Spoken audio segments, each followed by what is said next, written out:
on the education at IIT and what contribution it may have played.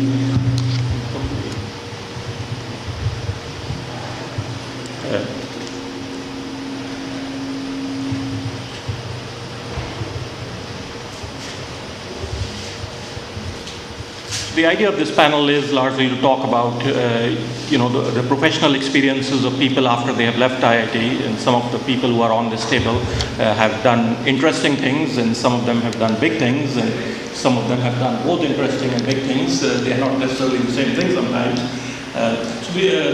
The hope here is that people will talk a little bit about their professional experience and how the IIT education played into that, either in an effective way or in an inadequate way, and also given some of the changes that are occurring economically, technologically, what thoughts we might have on curriculum development at the Institute that we can begin a conversation at least on. So my role largely here is to be a traffic cop whose sole function is to catch people who are drunken driving past 5 minutes. So that's largely what I do. What I do is basically introduce the individual and have him give his presentation of roughly about 5 minutes, and then introduce the next person, because we have 5 different people with some really fascinating background associated with them. Our first speaker is Rakesh Jain. Professor Rakesh Jain is a professor of tumor biology at Harvard Medical School and director of the Edmund L. Steele Laboratory of Tumor Biology at Massachusetts General Hospital. He is regarded as a pioneer in the field of tumor microenvironment and has made seminal discoveries in tumor biology, drug delivery, vivo imaging, and bioengineering.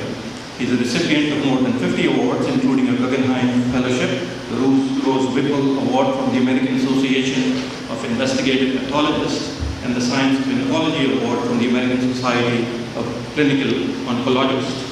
Professor Jain received his bachelor's degree in 1972 from IIT Kanpur and his MS and PhD degrees in 74 and 76 from the University of Delaware, all in chemical engineering.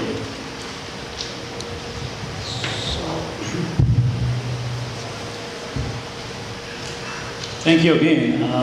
I'm indeed delighted and honored to be part of the celebration this evening. And a very insightful talk given by Professor Iyengar about choices. I made some choices too after I came here, and I think I'll share some of those with you. I did my bachelor's in chemical engineering from IIT Kanpur in 1972, and I came to University of Delaware to work with a person who's written 4 textbooks which we had used at IIT Kanpur in chemical engineering, Mort Dan. And I ended up doing my master's degree with him on mathematical modeling of Delaware River. And as I was finishing my master's, I had the option of continuing in the same area of optimization theory or control theory, or look for a new project. And at that time at least, and I don't know if it's true now, but the Indians had a reputation, they are very good at theoretical work. They're very good at analysis, but not very good at experiments. So I began to look for a project which was experimental for my PhD thesis.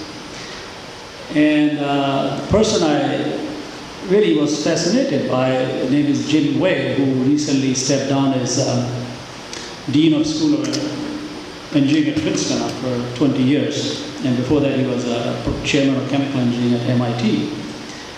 And he took me to the National Cancer Institute in Bethesda, Maryland, outside Washington, D.C.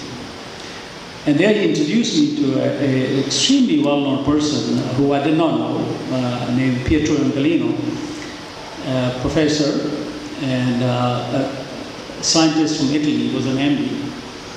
And in his lab, he had developed a tumor with a single artery and a single vein, with a single input and a single output. And that's like an engineer's dream if you want to study a system. And if you do input-output analysis. So I was quite fascinated by that. And the challenge was that I had never had a course in biology in my life. In high school, first day I went to take a biology course, and somebody had cut open a frog. And I'm a Jain, and I had never seen any live thing cut in my life. So I immediately quit biology and moved to Sanskrit right on day one. So it back again now, a few years later, and I'm confronted with the choice of studying biology. So I asked Jim Wade, who was my advisor, I said, you know, I like what this guy is doing. It's a very cool system. How do I proceed? So he gave me a textbook which was given to medical education, written by a former Harvard graduate, Arthur Guyton, on human physiology. About 300-400 page book, and he gave it to me. He says, if you can read this, if it makes sense to you. So with the IIT training, I wasn't daunted. I said, sure, I'll go in. I had sort of locked up myself in a room. A week later, I came out, and I read the book cover to cover, and it made sense. I said, this is almost physics applied to life sciences. It's not written in that way. So then he said, okay, if you can follow this book, perhaps you can work on this project. And then I ended up working with Pietro Gallino, and the question really I asked was, what happens to drugs when you inject them in the system, into circulation of the patient? Do they get into the tumor? And what I discovered during my PhD work was that they don't get into the tumor. They sort of bypass the tumor like a highway, like a beltway around the city. And that's when the cure rates for solid tumors are very pathetic. They still are, but they're really bad at that time. So that's what I discovered in my PhD, and then it became my mission to sort out how can we overcome this problem and perhaps improve drug delivery. And then I joined as an assistant professor at Columbia University in New York in chemical engineering, and here I was not encouraged to do biology.